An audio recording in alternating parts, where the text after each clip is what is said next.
আমরা যখন এই সিরা শুরু করেছিলাম প্রায় 3 বছর আগে, তখন আমরা বলেছিলাম কয়েকটা ধাপে আমরা আলোচনা করব। প্রথম ধাপ ছিল আল্লাহ রাসূলের এই দৌরাতে আগমনের আগের বর্ণনা। আল্লাহ রাসূল কোথায় ছিলেন, আল্লাহ কিভাবে রেখেছেন, এই বিষয়ের উপরে আমরা কয়েকটা সেশন করেছি, দীর্ঘ আলোচনা আমরা করেছি। তারপরে আল্লাহ রাসূলের এই দৌরাতে আগমনের পরে 40 বছর পর্যন্ত, নবুয়তের আগ পর্যন্ত আমরা আরেকটা ধাপে আলোচনা করেছি। নবুয়তের পর থেকে আল্লাহ রাসূলের মাক্কি জিন্দেগির উপরে আমরা আলোচনা করেছি। 4 নম্বরে আমরা আলোচনা করেছি আল্লাহ রাসূলের মাদানী জীবন। আল্লাহ রাসূলের মাদানী জীবন শেষ। এখন আমরা আলোচনা করব আহলে বায়াত নিয়ে, আল্লাহ রাসূলের ফ্যামিলি নিয়ে আমরা আলোচনা করব। এটাও সিরাতের পাঠ। এই পাঠের পরে আমরা আলোচনা করব আল্লাহ রাসূল দেখতে কেমন ছিলেন, আল্লাহ রাসূলের চেহারা মুবারক কেমন ছিল, চুল মুবারক কেমন ছিল, দাড়ি কেমন ছিল, দাঁত কেমন ছিল, আল্লাহ রাসূলের তরবারি কেমন ছিল, কাপড় চোপড় কেমন ছিল, এই বিষয়ের উপরে আমরা আলোচনা করব ইনশাআল্লাহ। তারপরে আমরা কনক্লুশনের দিকে যাব। আজকে আমরা এই 5 নম্বর চ্যাপ্টারে ঢুকতেছি যে আল্লাহ রাসূলের আহলে বায়াত নিয়ে আমরা আলোচনা করব। আল্লাহ রাসূল বিদায় হজ্জ শেষে সাহাবায়ে কেরামদেরকে নসিহত করেছিলেন 2টা বিষয় আমরা আলোচনা করেছি। 1 নম্বর কি, আল্লাহর কিতাব, আর 2 নম্বর ছিল আল্লাহ রাসূলের ফ্যামিলি আহলে বায়াত। মুফাসসিরিনে কেরামদের মধ্যে আলোচনা আছে, এটা নিয়ে একটু ডিফারেন্ট ওপিনিয়নও আছে যে আল্লাহর রাসূলের স্ত্রীগণ কি আহলে বায়াতের অন্তর্ভুক্ত হবেন কি হবে না, এটা নিয়ে the majority জুল্লুল উলামা ফুকাহা যে মতামত দিয়েছেন যে অফকোর্স যে আল্লাহর রাসূলের স্ত্রীগণ উম্মাহাতুল মুমিনিনগণ, আমাদের মাগণ আল্লাহর রাসূলের আহলে বায়াতের অন্তর্ভুক্ত হবেন। সাথে আলী, হাসান, হুসাইন, ফাতেমা রাদিয়াল্লাহু আনহু সবাই আহলে বায়াতের অন্তর্ভুক্ত। আমরা সংক্ষিপ্তভাবে আলোচনা করব ইনশাআল্লাহ। রাসূলুল্লাহ সাল্লাল্লাহু আলাইহি ওয়াসাল্লাম মক্কি জিন্দেগিতে, মক্কার জীবনে রাসূলুল্লাহ সাল্লাল্লাহু আলাইহি ওয়াসাল্লাম সর্বপ্রথম কাকে বিবাহ করেছিলেন? খাদিজাতুল কুবরা রাদিয়াল্লাহু তাআলা আনহা। এটা আমরা সবাই জানি। ওনার পিতার নাম কি ছিল? খুয়াইলিদ, খাদিজা বিনতে খুয়াইলিদ, খুয়াইলিদের মেয়ে খাদিজাতুল কুবরা রাদিয়াল্লাহু তাআলা আনহা আল্লাহ রাসূলের সর্বপ্রথম স্ত্রী। আর এই চুজটা মূলত আল্লাহ সুবহানাহু ওয়া তাআলা করেছিলেন আল্লাহ রাসূলের জন্য। এই বিবাহ যখন সম্পূর্ণ হয় তখন আল্লাহ রাসূলের বয়স কত ছিল? আর খাদিজাতুল কুবরা রাদিয়াল্লাহু আনহার বয়স কত ছিল?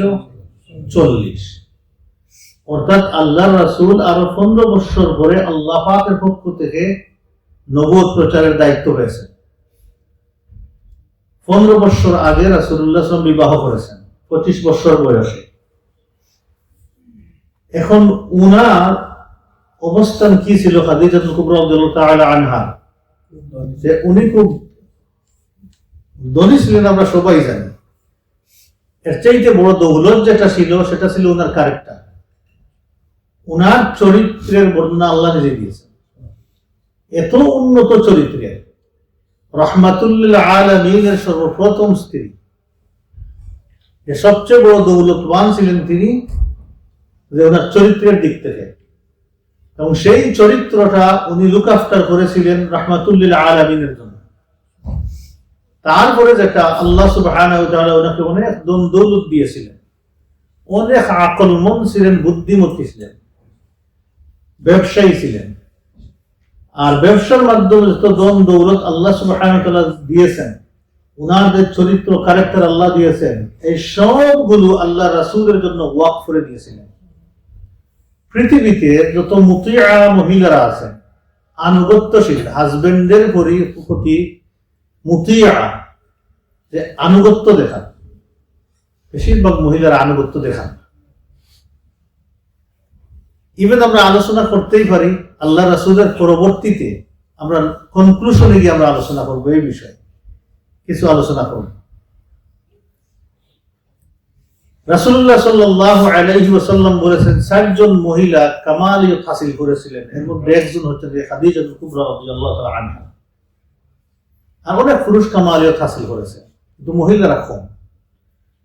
মুতিয়া মহিলারা খুব কম পাওয়া যায় দুনিয়াতে। আল্লাহ রাসূল মহিলাদের 4টা স্পেশাল ক্যারেক্টার বর্ণনা করেছেন। এই 4টা যদি তারা প্র্যাকটিস করে জীবনে, আল্লাহ তাদের জান্নাত দিবে। এর মধ্যে একটা হচ্ছে হাজবেন্ডের প্রতি তারা ইতাআত করবে, আনুগত্যশীল হবে। কানিতাতুন, হাজবেন্ডের প্রতি তারা বিনয়ী থাকবে। কিন্তু মহিলারা হাজবেন্ডের প্রতি বিনয়ী না আজকালকার যুগে, এটা খুব কম রেয়ার। কেউ যদি ফের জানতে মনে করবে না আল্লাহ একটা বিশেষ দয়া হয়েছে, পিছে পিছে নেগিং করেন না, খুঁজাখুঁজি করেন না, এমন মহিলা কি আছে বর্তমান দুনিয়াতে? আই ডোন্ট নো, আমি জানি না। এটা খুব কম আছে। 2 দিন খাদিনা বাদ না দেন, দেখে দিবেন আছে কি না আছে। কিন্তু খাদিজাতুল কুবরা রাদিয়াল্লাহু তাআলা আনহার খাবার না দিলেও উনি খাইতেন না, আল্লাহ রাসূলের জন্য দরজাতে পাহারা দিতেন রাসূল আসতেন কিনা। আপনি যখন বাহিরে যান, গিয়ে দেখবেন স্ত্রী আপনার জন্য দরজাতে দাঁড়ানো না ঘুমান, তখন বুঝে ফেলবেন। আল্লাহ সুবহানাহু ওয়া তাআলা সালাম পাঠিয়েছেন এই মহিলার প্রতি। আল্লাহ জাল্লা ওয়া আলা ডাইরেক্ট সালাম পাঠিয়েছেন। জিবরাইল আসেন আল্লাহ রাসূলের কাছে, এসে বলছেন ইয়া রাসূলুল্লাহ, এই যে মহিলা আসতেছেন আপনার জন্য কষ্ট করে খাবার নিয়ে, এই যে পাহাড় বাইয়ে এই উপরে উঠে তোমাকে খাবার দিবেন, ওনাকে আল্লাহর পক্ষ থেকে সালাম দিয়েন। আল্লাহ সালাম দিয়েছেন, আর আমার পক্ষ থেকেও সালাম ওনাকে পৌঁছে। আল্লাহ সালাম দিয়েছেন, জিবরাইলও সালাম দিয়েছেন। এখন কোন সময় আমরা কোন স্পিকার স্কলারের কাছ থেকে শুনতে পারি যে উনি ইনটেক ছিলেন না বা ছিলেন, এইগুলো ভার্জিন ছিলেন না, এগুলো আলোচনার বিষয় না, এইগুলো আমাদের আলোচনার বাহিরের বিষয়। এইটাতে এই উম্মতের অধিকার নাই এই জায়গা থেকে হিট করা। আল্লাহ সুবহানাহু ওয়া তাআলা রাহমাতুল লিল আলামিনের জন্য সর্বপ্রথম যাকে বাছাই করেছেন, সকল আলোচনার ঊর্ধ্বে অনলি গুড আলোচনা করা যাবে, আর কোন আলোচনাই করা যাবে না, কারণ বেয়াদবি হয়ে যাবে। আল্লাহ সুবহানাহু ওয়া তাআলা ফিক্স করে রেখেছেন রাহমাতুল লিল আলামিনের জন্য আল্লাহ পাকের বাছাই করা নবী, বাছাই করা একজন ওয়াইফ দিয়েছেন। অতএব আমাদের সম্মান মর্যাদা সর্বোচ্চ আসনে রাখতে হবে। আল্লাহ পাক জানেন কি নিয়ামত সেখানে দিয়েছেন। রাসূলুল্লাহ সাল্লাল্লাহু আলাইহি ওয়াসাল্লাম এত খুশি ছিলেন যে এই যুবক বয়সে 25 বছর বয়সে বিবাহ করার পরে কোনদিন আবার সেকেন্ড বিবাহ করার চিন্তাও করেন না। আল্লাহ সুবহানাহু ওয়া তাআলা নিয়ামত আল্লাহর হাবিবকে আল্লাহ সুবহানাহু ওয়া তাআলা দিয়েছিলেন। আল্লাহ সুবহানাহু ওয়া তাআলা আল্লাহর রাসূলের ঔরসে ওই মহিলার গর্ভে সন্তানাদি দিয়েছিলেন। 2 জন পুত্র সন্তান। নামটা কি কে বলতে পারবেন? কাসিম, আব্দুল্লাহ, 2 জন। এই 2 জনই ছোটবেলায় ইন্তেকাল করেছে, জন্মের পরে ইন্তেকাল করেছে। 4 জন কন্যা সন্তান দিয়েছিলেন, জায়নাব, রুকাইয়া, উম্মে কুলসুম, ফাতিমা রাদিয়াল্লাহু আনহুম। এই 4 জন আল্লাহ রাসূলের মেয়ে 4 জন জীবিত ছিলেন। জায়নাব রাদিয়াল্লাহু তাআলা আনহাকে আল্লাহ রাসূল বিবাহ দিয়েছিলেন হিজরতের আগে মক্কাতে। ওনার নাম ছিল আবুল আস ইবনে রাবিআ। রাবিআর ছেলে আবুল আসের সাথে সম্পর্ক ছিল খালাতো ভাই। সামাজিক সম্পর্ক কি ছিল? খালাতো ভাই। খালাতো ভাইয়ের সাথে আল্লাহ রাসূল বিবাহ দিয়েছিলেন জায়নাবকে। এটা নিয়ে আবার অনেক আমরা ওই যে হিজরতের সময় আলোচনা করেছি, অনেক সমস্যা হয়েছিল। 2 নম্বর রুকাইয়া রাদিয়াল্লাহু তাআলা আনহা, ওনাকে বিবাহ দিয়েছিলেন কার সাথে? উসমান রাদিয়াল্লাহু তাআলা আনহুর সাথে। কিছুদিন পরে উনি ইন্তেকাল করেছেন। ইন্তেকালের পরে উম্মে কুলসুমকে আল্লাহ রাসূল বিবাহ দিয়েছিলেন উসমান রাদিয়াল্লাহু তাআলা আনহুর কাছে। তাহলে 2 জনকে দিয়েছিলেন। উম্মে কুলসুম আল্লাহ রাসূলের জীবদ্দশাতে ইন্তেকাল করেছেন। ওনার ইন্তেকালের পরে আল্লাহ রাসূল বলেছিলেন, যদি আমার আরো কন্যা সন্তান থাকতো তাহলে আমি উসমানের কাছে বিবাহ দিতাম। এই জন্য উসমান রাদিয়াল্লাহু তাআলা আনহুর উপাধি কি? যে নূরাইন, দুইটা নূরের অধিকারী। আল্লাহ রাসূলের দুইটা নূর তিনি নিয়েছিলেন। 4 নম্বর, ফাতিমা রাদিয়াল্লাহু তাআলা আনহা, ওনার বিবাহ হয়েছিল কার সাথে? আল্লাহ রাসূল বিবাহ দিয়েছিলেন আলী কাররামাল্লাহু ওয়াজহাহুর সাথে ওনার বিবাহ হয়েছিল। বিবাহের টাইমটা ছিল উহুদ এবং বদরের মাঝামাঝি সময়, কোন এক সময় বিবাহ হয়েছিল। ফাতিমা রাদিয়াল্লাহু তাআলা আনহার গর্ভে আল্লাহ সুবহানাহু ওয়া তাআলা সন্তান দিয়েছেন হাসান এবং হুসাইন, দুইজন, আমরা সবাই জানি। আর দুইজন মেয়ে দিয়েছিলেন জায়নাব এবং উম্মে কুলসুম নামে। আরেকটা পুত্র সন্তান আল্লাহ দিয়েছিলেন, সেই পুত্র সন্তান মিসক্যারেজ হয়েছে। এই লাস্ট স্টেজে যাওয়ার পরে একটা ঘটনা ঘটছে, ঘটনা বলবো দেখালে, এই ঘটনা থেকে ওনার হয়ে গেছে, মিসক্যারেজ হয়ে গেছে। ওনার নাম ছিল মুহসিন। তাহলে টোটাল কয়জন সন্তান? মিসক্যারেজ হইলেও নাম রাখবেন, মনে রাখবেন।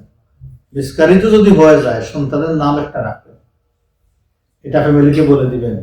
আমাদের আত্মীয় স্বজন তাহলে তাদেরকেও বলে দিবেন, যে সন্তানের মিসক্যারেজ হবে তার নাম রেখে দিয়ে। কারণ গর্ভতে যাওয়ার পরে 40 দিনের পরে ইনিশিয়াল রুহ চলে আসে, আর 4 মাস পরে কি হয়? 4 মাসের পরে পুরা রুহ চলে আসে। এরপরে যদি মিসক্যারেজ হয় নাম রেখে দিয়ে। তাহলে 5 জন সন্তান ওনার গর্ভে আল্লাহ সুবহানাহু ওয়া তাআলা দিয়েছেন। রাসূলুল্লাহ সাল্লাল্লাহু আলাইহি ওয়াসাল্লামের স্ট্যাটাস উম্মতের মধ্যে একটু আলাদা ছিল।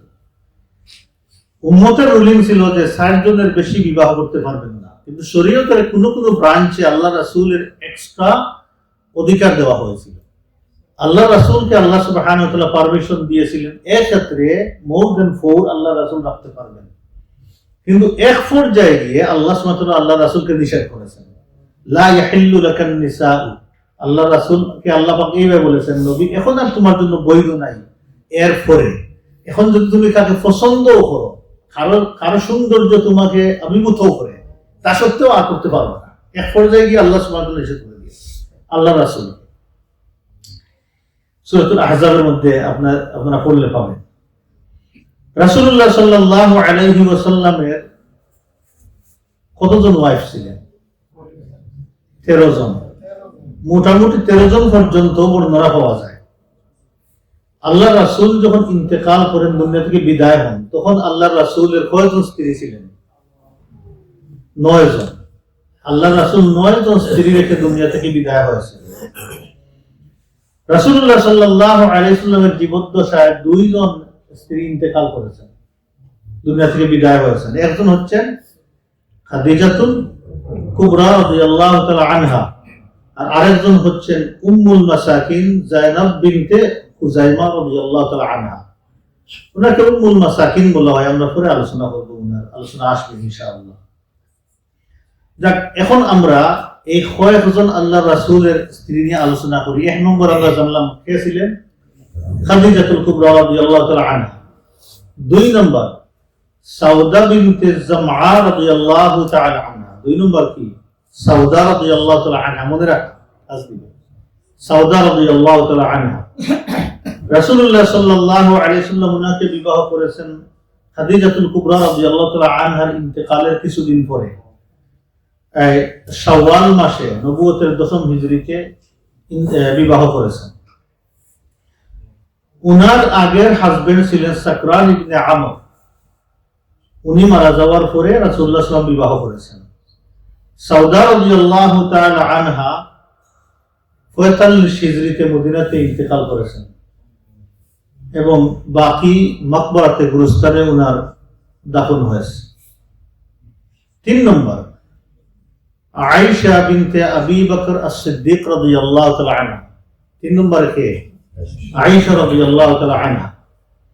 উনার পিতাকে আবু বকর as-সিদ্দিক রাদিয়াল্লাহু তাআলা আনহু। আল্লাহর রাসূল শাওয়াল মাসে বিবাহ করেছেন নবুয়তের 11তম বৎসরে। সাউদা রাদিয়াল্লাহু তাআলা আনহার বিবাহের পরে, তাহলে খাদিজা রাদিয়াল্লাহু তাআলা আনহা, সাউদা রাদিয়াল্লাহু আনহা, পরে হচ্ছেন আয়েশা রাদিয়াল্লাহু তাআলা আনহা। হিজরতের 2 বছর 5 মাস আগে মক্কাতে বিবাহ হয়েছে। তখন ওনার বয়স ছিল কত? 6 বছর। ওনার বয়স ছিল 6 বছর। এই বিবাহের মাঝখানে সে আসল ঘটক খেয়েছিলেন আল্লাহ জাল্লা ওয়া আলা। সহিহ হাদিস দ্বারা সাবিত। রাসূলুল্লাহ সাল্লাল্লাহু আলাইহি সাল্লাম বলেছেন, আমি স্বপ্নের মধ্যে দেখলাম যে রেশমি চাদর দিয়ে ঢাকা। জিবরাইল এসে আমাকে বলছেন, চাদরটা তুমি সরাও। আমি সরাইলাম, দেখলাম সাজিয়ে গুজিয়ে আয়েশাকে রাখা হয়েছে। জিবরাইল আমাকে বললেন, তিনি হচ্ছেন তোমার এই দুনিয়াতে ওয়াইফ এবং আখিরাতে ওয়াইফ। সুবহানাল্লাহ ওয়া বিহামদিহি।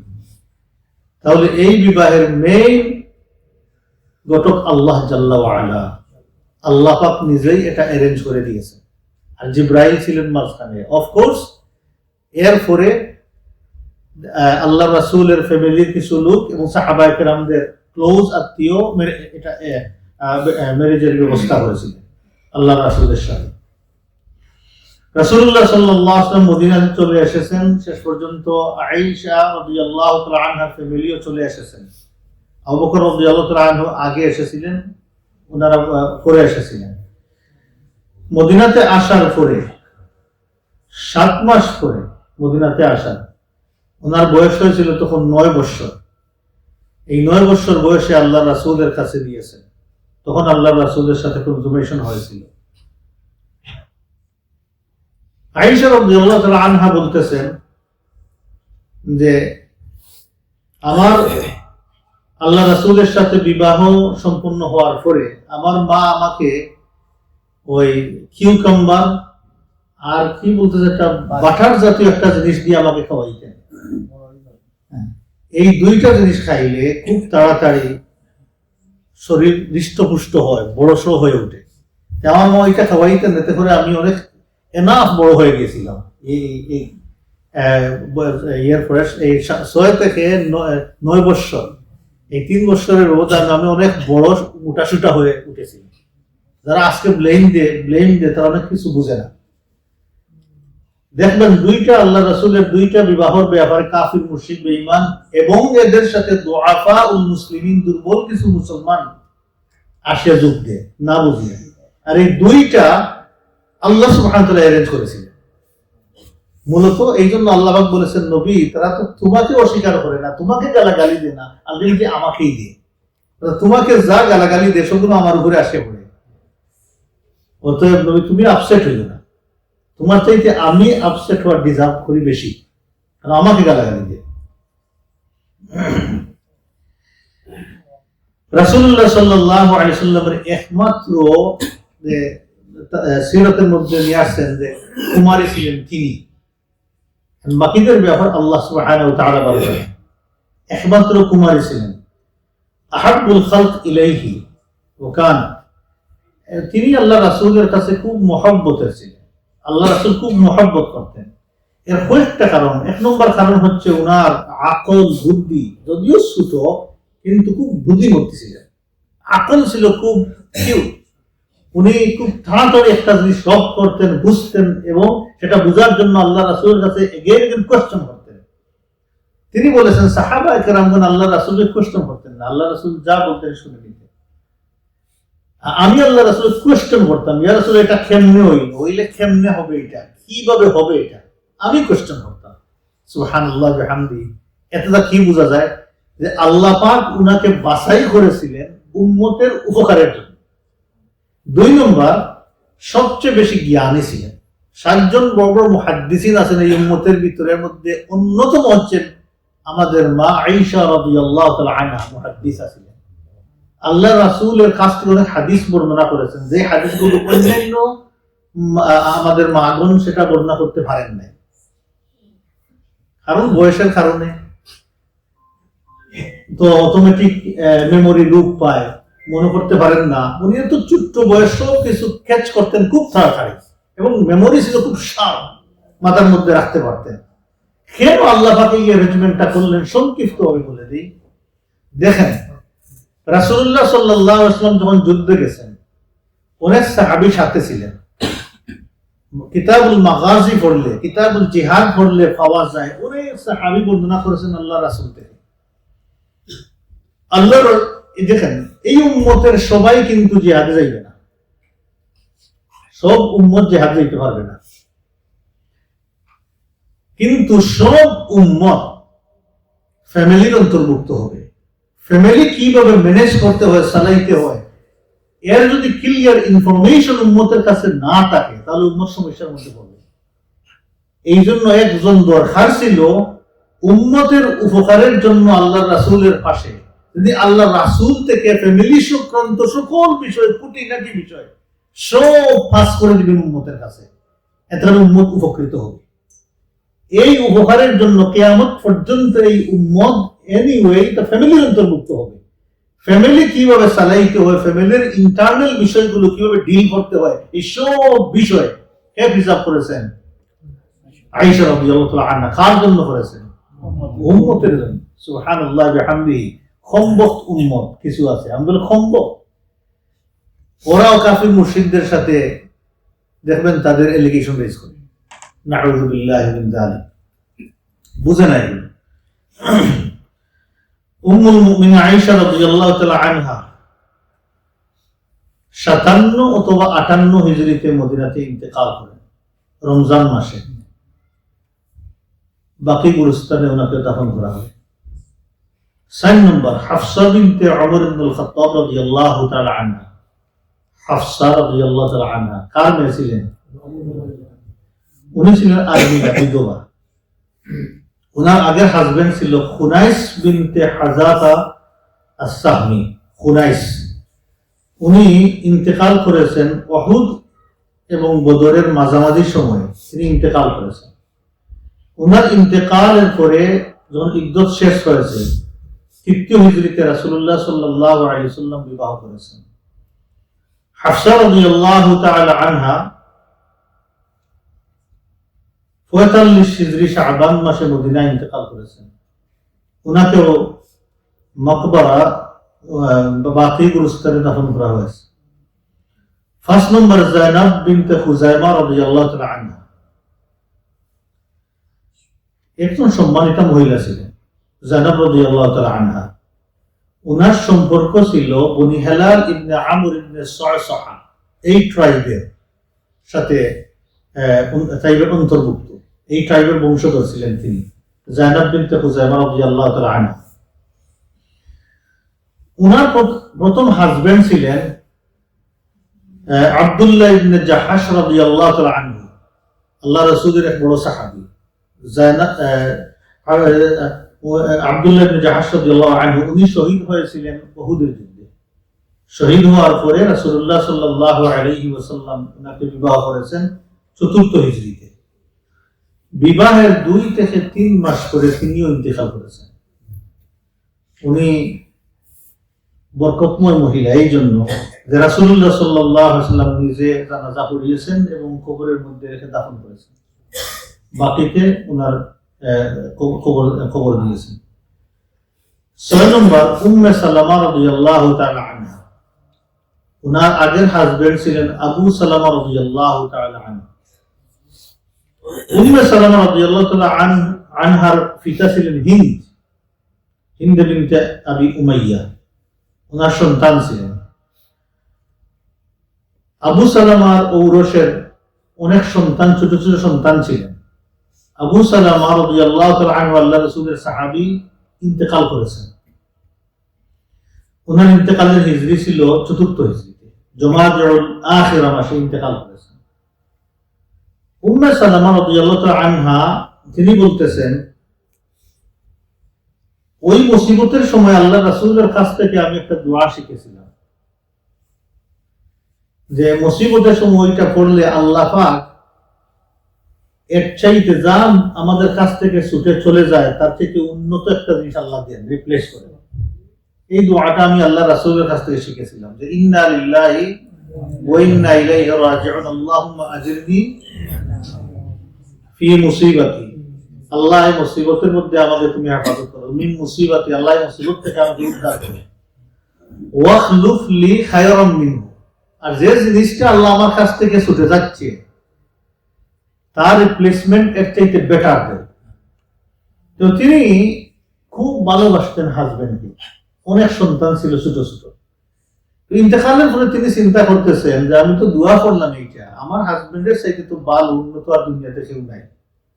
ওনার চিন্তার মধ্যে ছিলেন না রাসূলুল্লাহ সাল্লাল্লাহু আলাইহি ওয়াসাল্লাম। মূলত বিবাহের পরে তিনি বলতেছেন যে আল্লাহর রাসূলের দোয়া যে কত পাওয়ারফুল আমি এখন বুঝতেছি, যে আমার বাইকটা ছিল রাসূলুল্লাহ সাল্লাল্লাহু আলাইহি ওয়াসাল্লাম এই আর এই বাইকটা খুললো এই দোয়ার মাধ্যমে। সুবহানাল্লাহ ওয়া বিহামদিহি, এই দোয়ার মাধ্যমে ভাগ্য খুলে গেল। উম্মতের মধ্যে তিনি বলতেছেন আবু সালামার চাইতে উন্নত কেউ ছিলেন না উনার দৃষ্টিতে। উনার হাজবেন্ড এত ভালো ছিলেন, রাসূলুল্লাহ সাল্লাল্লাহু আলাইহি ওয়াসাল্লাম তো অনেক উপরে, উনার এক্সপেকটেশনের বাহিরে। যখন বাহিরেরটা মিলে গেছে তখন তিনি বললেন যে এই দোয়াই ছিল to open this bigger gate for me. এই বড় ধরনের এই যে আল্লাহ নিয়ামত তিনি পেয়েছেন, এটা দোয়ার ফসল। তিনি খুব আকলমন মহিলা ছিলেন, বুদ্ধি ছিল অনেক বেশি। বিবাহের আগে তিনি ইতস্তত করতেছিলেন, কিন্তু মনের মধ্যে আশা আকাঙ্ক্ষা ছিল খুব বেশি আল্লাহ রাসূলের জন্য ওয়াইফ হন। কিন্তু ইতস্তত করছিলেন না সন্তানদের ব্যাপারে, যে কে আমার ছোট ছোট সন্তানের দায়িত্ব খেয়ে নিবে। তো আল্লাহ রাসূল যখন শুনলেন, বললেন তুমি কি চিন্তার মধ্যে আছো এই বাচ্চাদের ব্যাপারে? আমি তো উম্মতের এমনিই গার্জেন, এগুলো তো আমার সন্তান, এমনিই তো আমি গার্জিয়ান উম্মতের। তখন খুশি হয়ে ইয়া রাসূলুল্লাহ আমার আর কোনো চিন্তা নেই। উনার বুদ্ধির একটা প্রমাণ দেখেন, অনেকগুলো আছে। হুদায়বিয়া সন্ধির সময় যখন মক্কাতে যান নাই, হুদায়বিয়া সন্ধির কারণটা কি? গেলেন তো সেখানে উমরা করার জন্য, উমরা করতে পারেন নাই, শেষে সন্ধি হয়ে গেল। সন্ধি হওয়ার পরে এই যে ইহরাম কিভাবে খুলবেন, ইহরাম খোলার প্রথম শর্তটা কি? শর্ত হচ্ছে কুরবানি করা। কুরবানি করে ইহরাম খুলে ফেলা। আল্লাহ রাসূল সন্ধি শেষ করে সাহাবায়ে কিরামদেরকে বলতেছেন তোমরা সবাই কুরবানি করো, ইহরাম খুলো, মাথা মুন্ডন করো। কিন্তু কেউ তো কিছু করতেছেন না। আল্লাহ রাসূল তাবুতে আসতেছেন, বাহিরে যাচ্ছেন, উম্মত হুকুম তামিল করতেছেন। আল্লাহ রাসূল ওয়ারিড হয়ে গেছেন, কি হইল আমার উম্মত ডিসোবে করে ফেললো নাকি। আর সবার মন ছিল খারাপ, আসলাম উমরা করার জন্য, করতে পারলাম না। এইভাবে মানে সব নিজের মনের মধ্যেই মানে সবাই কিছু তারা কি হয়ে গেছে, ব্রেক হয়ে গেছে তাদের নফসের কাছে। মূলত তারা ওবেই সেটা চিন্তার মধ্যে ছিল না, তখন চিন্তার মধ্যে পড়ে গেছেন। আল্লাহ রাসূল উম্মে সালামার সাথে শেয়ার করছেন বিষয়টা। তিনি বলছেন ইয়া রাসূলুল্লাহ what to do, you do first. ইয়া রাসূলুল্লাহ আপনি কুরবানি করুন, আপনি মাথা মুন্ডন করুন, সব করুন, আপনার কোনো সাহাবী আপনার বিরুদ্ধে যাবে না, সবাই ইতাআত করবে, আপনি করে দিন। তিনি বললেন ঠিক আছে, এটা তো ভালো পরামর্শ। আল্লাহ রাসূল আর কাউকে বলেন না করার জন্য, আল্লাহ রাসূল নিজে করলেন সব। আল্লাহ রাসূল যখন করতেন সব সাহাবী হিড়িক পড়ে গেছে, আর আগে কে বলবেন? সুবহানাল্লাহ ওয়া বিহামদিহি। বুদ্ধি দিয়েছেন, এই মাঝে মধ্যে পরামর্শ করতে হয়। আমরা পরামর্শটা সময় করি না, বহুর সাথে কি জন্য পরামর্শ করবো? দাদা সাহেব খুব বেশি করেন, মাঝে মধ্যে ওনার কাছে লেসন নেওয়া হবে। আসলে মাঝে মধ্যে পরামর্শ করেন, পরামর্শ উপকার। আপনার মাথার মধ্যে আসতেছে না, দেখুন চলে আসছে। এটা আল্লাহ সুবহানাহু ওয়া তাআলা নিয়ামত, আল্লাহ সুবহানাহু ওয়া তাআলা দিয়েছেন আপনার হেল্পারের জন্য, সাহায্য সহযোগিতার জন্য। পরামর্শ করেন, কিন্তু ডিসিশন আপনি মেক করবেন। মনে রাখবেন, ডিসিশন আপনি চিন্তা করে মেক করবেন, অন্যের ডিসিশন নিয়ে নিজে ডিসিশন নেবেন না। পরামর্শ নেওয়া যায় অনেকের কাছ থেকে, সামাজিকভাবে আমরা নেই, কিন্তু সবার কাছে সব বিষয়ে পরামর্শে যাইয়েন। এখানে মনে রাখবেন, খুব কম পৃথিবীতে মানুষ আছে আপনাকে সব পরামর্শ দিবে। আমার লাইফে আমি কিছু ব্যাপারে দেখছি, বিপদ মুসিবতের মধ্যে পড়ছি, মানুষ আরো বয়ে দেখাইবে। খুব কম মানুষ পাওয়া যায় যে আপনাকে সঠিক পরামর্শ দিবে। ইভেন বয়ের যদি বিষয় হয়, তাহলে কাউকে কোনোদিন ইন্টিমিডেট করবেন না, মনে রাখেন। ওইটা ফিয়ারের বিষয়, তারপরে আপনি তার ফিয়ারটা দূর করে দিবেন। আসলে এটাই সত্য। বই আর কি আছে বলেন তো, দুনিয়াতে কি হইতে পারে একজন মানুষের উপরে? আর কি হয় আমাদের চোখের সামনে মানুষের উপর দিয়ে কত কিছু যায় গেছে না, তাহলে আর কি হবে দুনিয়াতে? এই জন্য বয় দেখাইতে নাই। আল্লাহ আমি কোনো মানুষকে বয় দেখাইছে আমার মনে হয়। বহু বড় বড় বদনি মানুষ আমার কাছে আসছে, আমি কোনো বই দেখাইনি, কিসের বই আমার, আমি কাজ দেয় এটা মানুষের, হ্যাঁ এটা সে ওভারকাম করতে পারবে, কিন্তু সে স্টাক হয়ে গেছে তার নিজের নফসের মধ্যে, কিন্তু আপনি ওইটা ব্লকটা আপনি খেটে দিয়ে দেখবে সে এটা ওভারকাম করতে পারে। যাই হোক, উম্মাহাতুল মুমিনিনদের মধ্যে স্পেশাল ছিলেন উম্মে সালামা রাদিয়াল্লাহু তাআলা আনহা। উনি ছিলেন খুব বুদ্ধিমতী এবং কোন কোন বিষয়ে উনি আল্লাহ রাসূলের হাদিসের উপরে পাণ্ডিত্য অর্জন করেছিলেন। কিছু হাদিসের উপরে পাণ্ডিত্য ছিল, খুব ডিপ আন্ডারস্ট্যান্ডিং ছিল না। এই কোয়ালিটি গুলো আল্লাহ সুবহানাহু ওয়া তাআলা দিয়েছেন। 57 অথবা 62 হিজরিতে মদিনাতে ইন্তেকাল করেছেন। এই বাকি কবরস্থানে ওনাকে দাফন করা হয়েছে। বয়স হয়েছিল 84 বছর বয়স। 7 নম্বর জায়নাব বিনতে জাহাশ ইবনে রিবাব রাদিয়াল্লাহু তাআলা আনহা। জায়নাব রাদিয়াল্লাহু তাআলা আনহা, প্রথমে বলে দেই আল্লাহ রাসূলের সাথে ওনার সম্পর্ক ছিল ফুফাতো বোন। জায়নাব রাদিয়াল্লাহু আনহার সাথে সম্পর্ক ছিল ফুফাতো বোন, আর ওনার বংশ সম্পর্ক ছিল বনি আসাদ ইবনে খুজাইমার সাথে। বনি আসাদ ইবনে খুজাইমার সাথে ওনার বিবাহ হয়েছিল কার সাথে? যায়েদ ইবনে হারেসার সাথে। যায়েদ রাদিয়াল্লাহু তাআলা আনহু কে তদানীন্তন যুগে মানুষ কানা ইয়াতাবিরু ইবনাল লিন-নবী আলাইহিস সালাতু ওয়াস সালাম, মানুষ মনে করত আল্লাহর রাসূলের সন্তান, ফালক পুত্র। ওনার হিস্ট্রি তো আপনারা কম বেশি জানেন। খাদিজা রাদিয়াল্লাহু তাআলা আনহা, উনি ছোট্টকালে মদিনা থেকে, দেশের বাড়ি মদিনাতে, উনি ডাকাতের হাতে পড়ে, ডাকাত নিয়ে ওনাকে মার্কেটে বিক্রি করে দিয়েছে। সেখান থেকে মোটামুটি আস্তে আস্তে লম্বা হিস্ট্রি, সেখান থেকে চলে আসছে খাদিজাতুল কুবরা রাদিয়াল্লাহু তাআলা আনহার কাছে। তিনি হেবা করেছেন আল্লাহ রাসূলের কাছে। অর্থাৎ তিনি এই ফ্যামিলিতেই তিনি বড় হয়েছেন। ওনার যখন মদিনা থেকে ওনার পিতা হারেস এবং আত্মীয় স্বজন আসলেন নেওয়ার জন্য, উনি যান নাই। আল্লাহ চয়েস দিলেন, চাইলে তোমরা নিতে পারো, তিনি যান নাই। আল্লাহ রাসূলকেই পছন্দ করেছেন, আল্লাহ রাসূলের ঘরেই তিনি বড় হয়েছেন। এই জন্য লোকজন বলতো আল্লাহ রাসূলের সন্তান, অর্থাৎ ফালক কি, ফালক পুত্র। ফালক পুত্র আমাদের সমাজেও আছে, আছে না নাই? এই শব্দটা রং মনে রাখবেন, পুত্র বলাটা রং। ফালক পর্যন্ত হওয়া যায়, কিন্তু পুত্র বলাটা রং, এটা পুত্র হইতে পারে না, কোনোদিন হবে না। একজনের সন্তানকে আরেকজনের সাথে লাগিয়ে দেওয়া, এটা হাদিস দ্বারা সাবিত জঘন্য অপরাধ। আল্লাহ এই সূরা আহজাবের প্রথমে এগুলো উল্লেখ করেছে। এখন কার সাথে বিবাহ হয়েছে? জায়নাব রাদিয়াল্লাহু তাআলা আনহা, যায়েদ রাদিয়াল্লাহু তাআলা আনহুর সাথে বিবাহ হয়েছে। কিন্তু যায়েদ রাদিয়াল্লাহু তাআলা আনহা একটু চাহিদাওয়ালা ছিলেন। ওনার মনে হয়েছে আমি আল্লাহ রাসূলের ফুফাতো বোন, এক।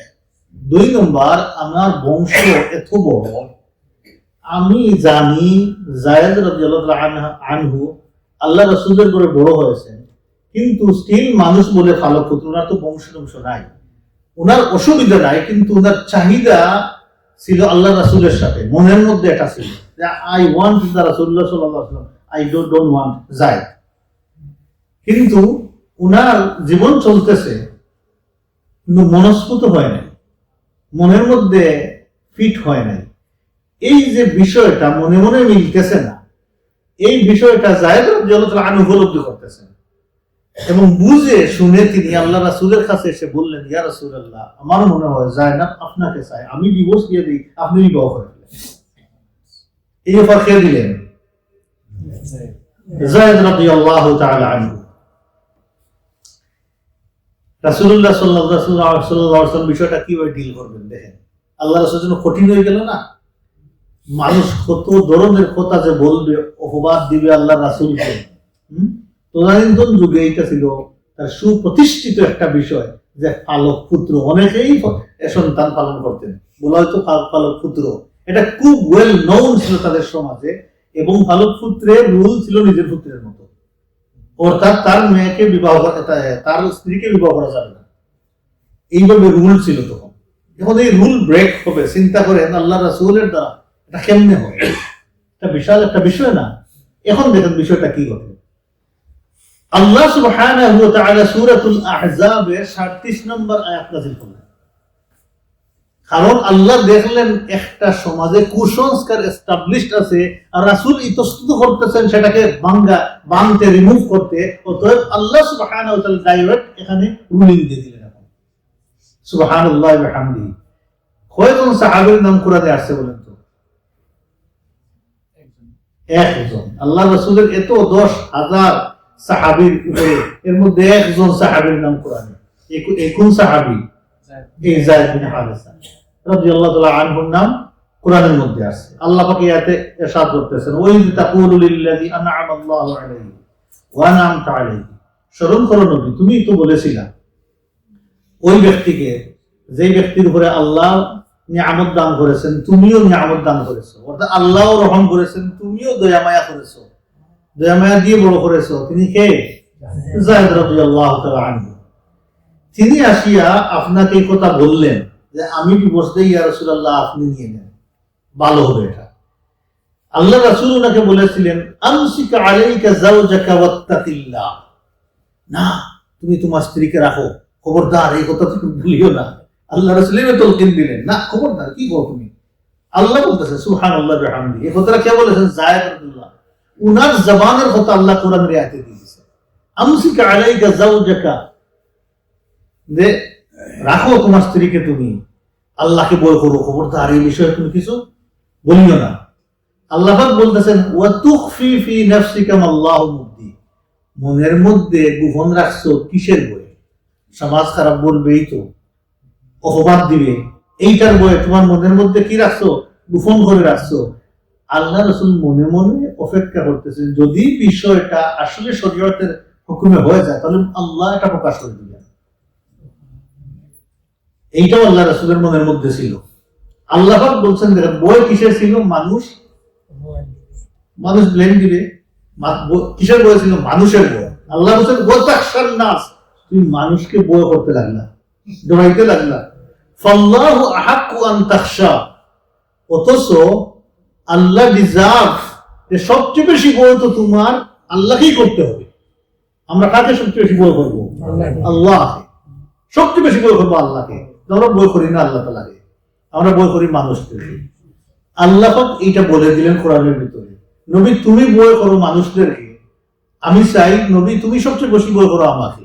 সুবহানাল্লাহ ওয়া বিহামদিহি। এই কথাটা কিন্তু আলাদা, রিলেটেড টু দিস, কিন্তু কথাটা আলাদাভাবে আলোচনা করা যায় যে কোনো বিষয়ে আমরা মানুষকে বই করবো না, আসলে হক হয়ে থাকে, এই হকের বিষয়ে আল্লাহ তাআলাকে আমরা শুধু বই করবো। আল্লাহ সুবহানাহু ওয়া তাআলা বলছেন, তাহলে শুনো, যায়েদ তাকে ডিভোর্স দিবে। ডিভোর্স দিলে কি হবে? ইদ্দত শেষ হওয়ার পরে আল্লাহ পাক বলতেছেন, ওতর যাওয়াজনাকাহা, আমি আল্লাহ যায়নাবকে তোমার সাথে বিবাহ বসাই দিলাম। সুবহানাল্লাহ ওয়া বিহামদিহি। তাহলে বিবাহ কে বসাই দিলেন? আল্লাহ সুবহানাহু ওয়া তাআলা। যাওয়াজন ফাইল হচ্ছে আল্লাহ সুবহানাহু ওয়া তাআলা। কেন দিলেন? আল্লাহ তাআলা বলছেন, লিকাইলা ইয়াকুনা আলাল মুমিনিনা হারাজুন, যাতে মুমিনের মধ্যে, অর্থাৎ মুমিন সমাজে, মুমিনের মধ্যে এই ব্যাপারে কোনো অসুবিধা না থাকে যে ফালক সন্তানের, যদি ফালক সন্তান থাকে কারণ সে ডিভোর্স দিলে তার বউকে তিনি বিবাহ করতে পারবেন, কোনো অসুবিধা নাই। এই যে কুসংস্কার, সুপারস্টিশন যেটা আছে ওয়েল এস্টাবলিশ সমাজে, সেটা আপরুটেড হয়ে যাবে। এইটা করলাম। আল্লাহ পাক বলতেছেন, দেখেন, ফি আজওয়াজ আদইয়াইহিম ইযা কাদাউ মিনহুন্না ওয়াতারা, যে আগে কি ছিল সমাজে, কি ডাকতো? সমাজে ডাকতো যে ফালক পুত্র হিসাবে। তো আল্লাহ পাক বলতেছেন, যালিকুম, তারা তোমাদের সন্তান না, যাদেরকে সন্তান বলে ডাকো তারা তোমাদের সন্তান না। হ্যাঁ, যালিকুম কাউলুকুম বিআফওয়াহিকুম, এটা হচ্ছে তোমাদের মুখের কথা। তাহলে আমাদের মুখের কথা কি? ফালক পুত্র। আল্লাহ পাক বলতে ফালক পুত্র এটা মুখের কথা। হ্যাঁ, যালিকুম কাউলুকুম বিআফওয়াহিকুম ওয়াল্লাহু ইয়াকুলুল হাক্কা ওয়া হুয়া ইয়াহদিস সাবিল উদউহুম লিআবাইহিম হুয়া আকসাতু ইনদাল্লাহ। এই সমস্ত লোকদেরকে তাদের বাপের নাম ধরে ডাকো, নট যায়েদ ইবনে মুহাম্মদ, ডাকো যায়েদ ইবনে হারিসা। সুবহানাল্লাহ ওয়া বিহামদিহি। আল্লাহ বলতেছেন, উদউহুম লিআবাইহিম, তাদের বাপের নাম ধরে ডাকো, তাদের বাপের সাথে রিলেটেড করে ডাকো। ও আকসাতু ইনদাল্লাহ, এটা আল্লাহর কাছে ইনসাফ। সুবহানাল্লাহ ওয়া বিহামদিহি। আল্লাহর কাছে ইনসাফ কোনটা? যে ভালো তোমার সাথে তোমার ভালো পুত্র বলিও না। এখন আমাদের সমাজে আমরা জানি আমাদের ইয়ের মধ্যে আছে, আত্মীয়স্বজনের মধ্যে আছে, ভালো ফালছেন কিন্তু ওই ডাকেন যে ওনার ভালো পুত্র হিসাবে। এটা ঠিক না, এটা এটা এটা ইনসাফ না, আল্লাহর কাছে এটা বেইনসাফের একটা কাজ। যাই হোক, তাহলে এই বিবাহের ঘটককে ডাইরেক্টলি আল্লাহ সুবহান, আল্লাহ নিজে বিবাহ বসিয়ে দিলাম। সুবহানাল্লাহ বিহামদিহি। আমরা সুবহানাল্লাহ দেখবেন আলোচনা করবো পরে, হয়তো দুইটা বিবাহ নিয়েই কাফির মুশরিক বেঈমানদের প্রবলেম বেশি। আল্লাহ রাসূলকে, মুমিনদেরকে, মুসলমানদেরকে ব্লেম দিয়ে দুইটা বিবাহ নিয়ে। একটা বলে ওইটা যে জায়নাব নিজের সন্তান পালক পুত্রের বউকে বিবাহ করেছেন। এটা কিসের শরীয়ত? এটাই আল্লাহর শরীয়ত, করাটাই আল্লাহর শরীয়ত। সুবহানাল্লাহ। ব্লেম দিয়ে আল্লাহ রাসূলকে, মুসলমানদেরকে, আর আয়েশা রাদিয়াল্লাহু আনহার ব্যাপারে, দুইটাই শুনি। বাকিদের ব্যাপারে কোনো আলোচনা নাই। এই যে বিপদ মুসিবত পড়লেন, এদেরকে আল্লাহ রাসূল নিলেন, এইটা নিয়ে দেখবেন তাদের কোনো মাথা ব্যথা নাই যে তারা মুসিবতের মধ্যে পড়লে কাউকে নিবেই পাবে, নিবে নাই, এই হেফাজত করবে। ৫ম হিজরিতে যায়েদ রাদিয়াল্লাহু তাআলা আনহু ডিভোর্স নিলেন। এই আয়াত নাযিল হওয়ার পরে রাসূলুল্লাহ সাল্লাল্লাহু আলাইহি ওয়াসাল্লাম যুলকদ মাসে বিবাহ করেছেন যায়েনব রাদিয়াল্লাহু তাআলা আনহাকে। তিনি ছিলেন অত্যন্ত ইবাদত গুজারি, সারা রাত নামাজ পড়তেন, ইবাদত বন্দেগী করতেন, আর সবচেয়ে বেশি দানশীল ছিলেন, খুব বেশি প্রদান ছিলেন, দান করতেন, অকাতরে দান করতেন আল্লাহর রাস্তায়। ওনার আমল বড় উত্তম আমল ছিল। 53 বছর বয়সে 20 হিজরিতে তিনি মদিনাতে ইন্তেকাল করেন। উম্মাহাতুল মুমিনিনদের মধ্যে আল্লাহর রাসূল যখন ইন্তেকাল করেন তখন কয়জন রেখে গিয়েছিলেন? 9 জন। তিনি সর্বপ্রথম দুনিয়াতে বিদায় হয়েছে। এইটাও হিস্ট্রি মনে রাখবেন। যায়েনব রাদিয়াল্লাহু তাআলা আনহা সর্বপ্রথম ইন্তেকাল করেছেন আল্লাহর রাসূল দুনিয়াতে বিদায় হওয়ার পরে। ওমর ইবনে খাত্তাব রাদিয়াল্লাহু তাআলা আনহু সালাতুল জানাজা পড়িয়েছেন এবং বাকি গুরুস্থানে দাফন করেছেন। 8 নম্বর জুয়াইরা রাদিয়াল্লাহু তাআলা আনহা। জুয়াইরিয়া বিনতুল হারিস, ওনার পিতার নাম ছিল হারিস। হারিস ছিলেন বনিল মুস্তালিকের সর্দার। বনিল মুস্তালিকের সর্দারের মেয়ে। বনিল মুস্তালিকের গ্রেটেস্ট ব্রাঞ্চ ছিল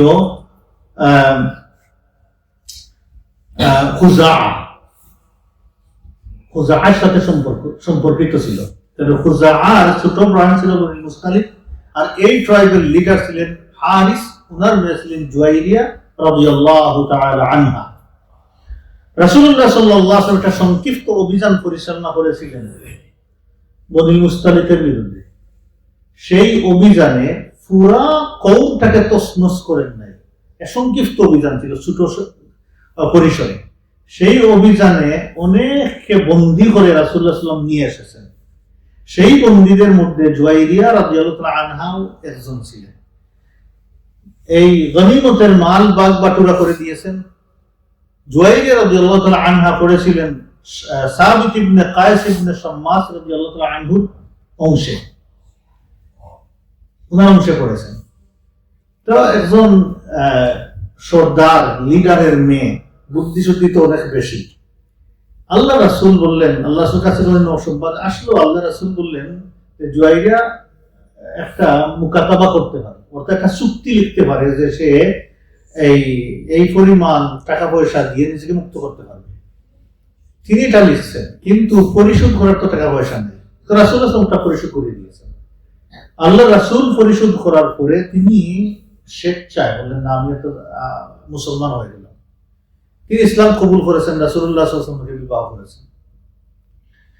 এটা ছিল 6ষ্ঠ হিজরিতে শাবান মাসে। এখন উনি একজন বরকতময় মহিলা ছিলেন। ওনার বরকতটা দেখেন। ওনার যেদিন বিবাহ হয় আল্লাহ রাসূলের সাথে, আল্লাহ রাসূল এই কওমের প্রতি ইহতিরাম দেখে, সম্মান দেখে 100 বন্দীকে মুক্ত করে দিয়েছিলেন।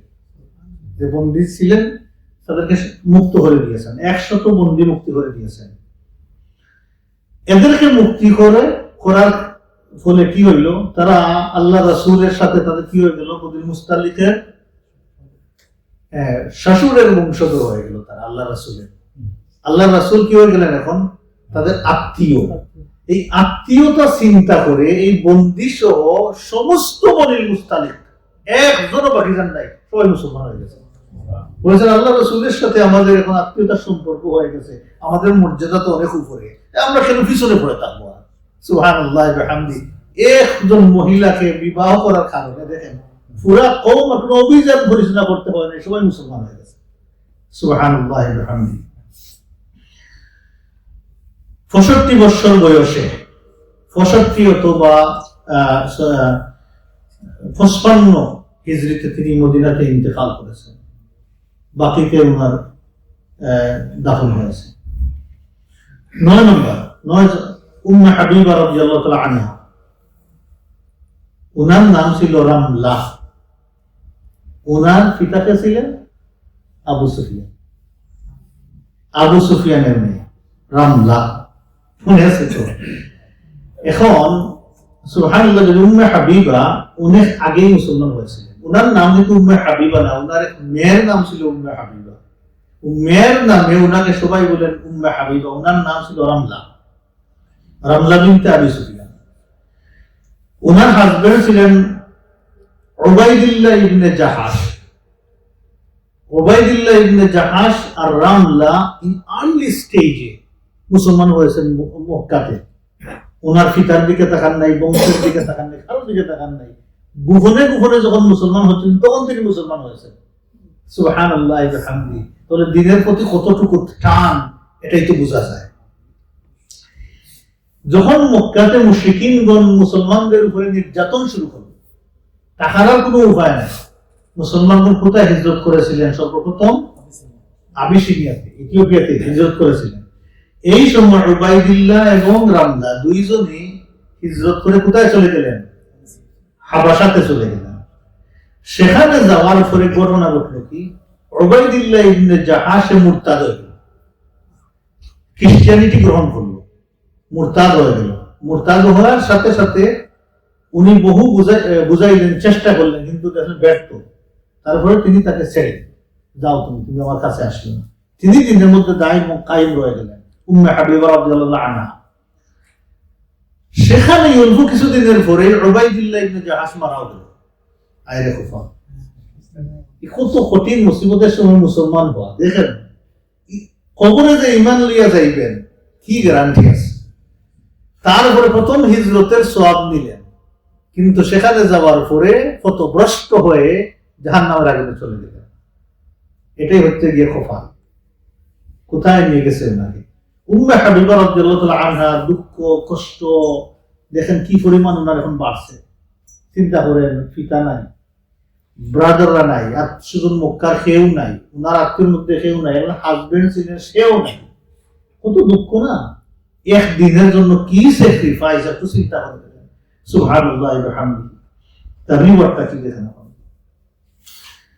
রাসূলুল্লাহ সাল্লাল্লাহু আলাইহি ওয়াসাল্লাম যখন আমর ইবনে উমাইয়া আদ-দামরি রাদিয়াল্লাহু তাআলা আনহুকে তখন সিটি দিয়ে হাবাসার বাদশার কাছে পাঠাইলেন, তখন আল্লাহর রাসূল এই বিষয়টা উল্লেখ করেছিলেন ওই লেটারের ভিতরে। ওনাকে যে দাওয়াত দিয়েছিলেন বা ইনফরমেশন দিয়েছিলেন, সেই লেটারের ভিতরে উল্লেখ ছিল, ছিল এটা 7ম হিজরিতে। ওখানে রাসূলুল্লাহ সাল্লাল্লাহু আলাইহি ওয়াসাল্লাম উল্লেখ করেছেন যে উম্মে হাবিবার বিবাহটা তুমি, বিবাহর অ্যারেঞ্জমেন্ট তুমি করে দাও। ওই হাবাসার বাদশাকে আল্লাহ রাসূল বলেছেন, তুমি এই ম্যানেজ করো, ব্যবস্থা করো। আমি মোহর নির্ধারণ করেছি 400 দিরহাম। কত দিরহাম দিলেন আল্লাহ রাসূল? 400 দিরহাম আল্লাহ রাসূল দিলেন। আর এর অ্যারেঞ্জমেন্টটা কে করলেন? হাবাসার বাদশা, ইথিওপিয়ান বাদশা তখন কি করলেন? এই বিবাহের ব্যবস্থা করলেন। সব ঠিক, বিবাহ হয়ে গেছে। এখন আল্লাহ রাসূল উল্লেখ করে দিলেন এই লেটারের ভিতরেও যে তাকে যখন তুমি পাঠাইবা তখন সুরাহবিল ইবনে হাসানের সাথে তাকে দিয়ে দিয়ে তুমি মদিনাতে। তখন আল্লাহ রাসূল মদিনাতে ছিলেন, মদিনা সেফ। আস্তে আস্তে সাহাবারা যখন আসতেছেন এখানে, একটা গ্রুপের সাথে পাঠাই দিল। উম্মে হাবিবাকে যে গ্রুপের সাথে পাঠাইলেন, সেই গ্রুপ, প্রথম গ্রুপটা গিয়ে খায়বারে ছিল। আল্লাহ রাসূল তো কোথায় ছিলেন? খায়বারে। আমরা আলোচনা করেছি, মনে আছে? খায়বারে ছিলেন। তো এই গ্রুপটা মদিনাতে এসেছে। উম্মে হাবিবা রাদিয়াল্লাহু তাআলা আনহা খায়বারে যান নাই, এই গ্রুপ মদিনাতে এসেছেন একটা শীতের মধ্যে। রাসূলুল্লাহ সাল্লাল্লাহু আলাইহি ওয়াসাল্লাম খায়বার থেকে ফিরে এসে উম্মে হাবিবার সাথে কনজুমেশন করলেন। 42, 44, 50 বিভিন্ন নারেশনের মধ্যে আছে হিজরিতে তিনি মদিনাতে ইন্তেকাল করলেন। উম্মে হাবিবা রাদিয়াল্লাহু তাআলা আনহা মাকবারা গ্রেভইয়ার্ড বাকি গুরুস্থানে ওনারে দাফন করা হয়েছে। 10 নম্বরে সফিয়া বিনতে হুয়াই ইবনে আখতাব, সফিয়া রাদিয়াল্লাহু তাআলা আনহা কার মেয়ে ছিলেন? হুয়াই ইবনে আখতাব, বনি নদীরের লিডার করে বনু কুরাইজা থেকে ঢুকছিলেন। অর্থাৎ মদিনাতে ইহুদিদের এক বড় লিডার, খুব ভেনারেটেড, সম্মানিত। আমরা আগে আলোচনা করেছি আল্লাহ রাসূল তখন ভাইকে ধরতে পারতেন, শেষ করে দিতেন। অনেক দুশমনি করেছেন, বড় মাফেল লিডার হুয়াই ইবনে আখতাব, কি পরিমাণ নাফরমানি তিনি করেছেন। বনি নজিরকে উৎখাত করার পরে বনি কুরাইজা থেকে তিনি আশ্রয় নিয়েছিলেন। একমাত্র আল্লাহ রাসূলের স্ত্রীগণের মধ্যে সফিয়া রাদিয়াল্লাহু তাআলা আনহা ছিলেন বনি ইসরাইলি, আর বাকি কেউ ছিলেন না ইসরাইলি, শুধু উনি ছিলেন বনি ইসরাইলি। উনি অত্যন্ত সম্মানিত এবং সম্ভ্রান্ত পরিবারের মধ্যে বড় হয়েছিলেন, মর্যাদাশালী ফ্যামিলিতে। এখন আল্লাহ রাসূলের কাছে আসলেন কেমন? খায়বারের যুদ্ধ বন্দীর সাথে তিনিও গনিমতের মাল হিসাবে আল্লাহ রাসূলের কাছে এসেছেন। 7ম হিজরিতে খায়বার যুদ্ধ হয়েছিল। আল্লাহ রাসূল এই যুদ্ধে বিজয় অর্জন করেছিলেন এবং গনিমতের মধ্যে তিনিও ছিলেন একজন।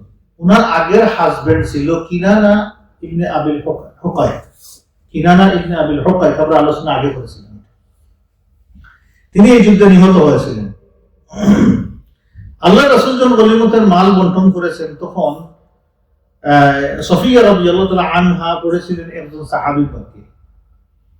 অন্যান্য সাহাবীরা আল্লাহ রাসূলের কাছে এসে বললেন, ইয়া রাসূলুল্লাহ, যে সফিয়া এত সুন্দরী, এত মর্যাদাশালী, সম্ভ্রান্ত পরিবারের একজন মেয়ে একজন সাধারণ সাহাবীর পাশে পড়ছে, আসলে এটা তো ইয়া রাসূলুল্লাহ কতটুকু কি হইল বুঝতে পারতেছি না।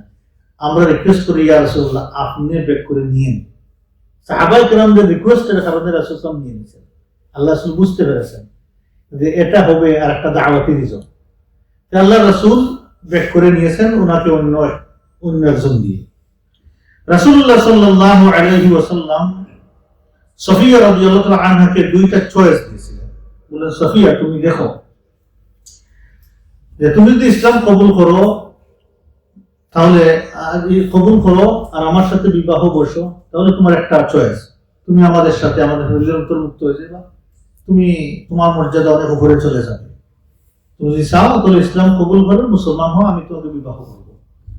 2 নম্বর আল্লাহ রাসূল চয়েস দিয়েছিলেন, যদি তুমি এটা পছন্দ না করো তাহলে তুমি যে বন্দি মুক্তির জন্য একটা অ্যামাউন্ট ধার্য করা হবে, সেটা পে করে তুমি তোমার কওমের কাছে চলে যেতে পারো।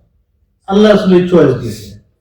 এই চয়েস কেন দিলেন? যদি তুমি প্রথমটা যদি পছন্দ না করো, দ্বিতীয়টা ওনার জন্য সহজ হয়। একটা আসল, একটা সামান্য একটা অ্যামাউন্ট ধরে দিবেন, এই মুসলমানদের আচরণ ব্যবহার এগুলো দেখবে, মুসলমানরা কত সুন্দর ব্যবহার করে, এইটা যাতে বনি ইসরাইলদের জন্য যুগ যুগ ধরে দাওয়াত হিসাবে থাকে, যদি প্রথমটা না হয়, সেকেন্ডটা। এই জন্য আল্লাহ রাসূল এই অপশন ওনাকে দিলেন। তিনি বললেন, ইয়া রাসূলুল্লাহ, এই অপশনের পরে আমি সেকেন্ড অপশনে কেন যাবো, আমি প্রথমটা কি আছি ইয়া রাসূলুল্লাহ। তিনি শাহাদা পড়ে মুসলমান হয়ে গেলেন। সুবহানাল্লাহ বিহামদিহি। মুসলমান হয়ে গেলেন, আল্লাহ রাসূল বিবাহ করলেন। খায়বার থেকে ফিরার সময় আল্লাহ রাসূল একটা জায়গাতে কনজুমেশন করেছেন। তিনি তো সাহাবায়ে কেরামের ওয়ারিড ছিলেন, তিনি তো ইসরায়েলি মহিলা, কোনো চক্রান্ত করে কিনা। আল্লাহ রাসূল তাবুর মধ্যে সাহাবায়ে কেরাম তোর পরে বাইরে মারা দিচ্ছে, কিছু গোটে কিনা ফয়সালার জন্য। সুবহানাল্লাহ বিহামদিহি। সাহাবায়ে কত সচেতন ছিলেন, চিন্তা করা। সুবহানাল্লাহ। সো তিনি স্বেচ্ছায় মুসলমান হয়ে গেলেন, মুসলমানদের অন্তর্ভুক্ত হয়ে গেলেন। 7ম হিজরি খায়বারে রাসূলুল্লাহ সাল্লাল্লাহু আলাইহি ওয়াসাল্লাম মুক্ত করে দিলেন, বিবাহ করলেন। তাহলে মোহরটা কি? ওনার মুক্ত হওয়া। একটা অ্যামাউন্ট তো ছিল, এই মুক্ত হওয়াটা ছিল ওনার মোহর ধার্য করে রাসূলুল্লাহ সাল্লাল্লাহু আলাইহি ওয়াসাল্লাম বিবাহ করলেন। শেষ পর্যন্ত তিনিও উম্মাহাতুল মুমিনিনের মর্যাদা লাভ করলেন, আমাদের মা হয়ে গেলেন। উনিও 50 অথবা 52 হিজরিতে মদিনাতে ইন্তেকাল করেছেন, বাকি কবরস্থানে দাফন করা হয়েছে। মাইমুনা রাদিয়াল্লাহু তাআলা আনহা, মাইমুনা বিনতুল হারিস রাদিয়াল্লাহু তাআলা আনহা, উনি ছিলেন উম্মুল ফদলের বোন, উম্মুল ফদল বিনতুল হারিসের বোন। 7ম হিজরিতে উমরাতুল কাযা করে শেষ করে উনার সাথে আল্লাহ রাসূলের বিবাহ হয়েছিল।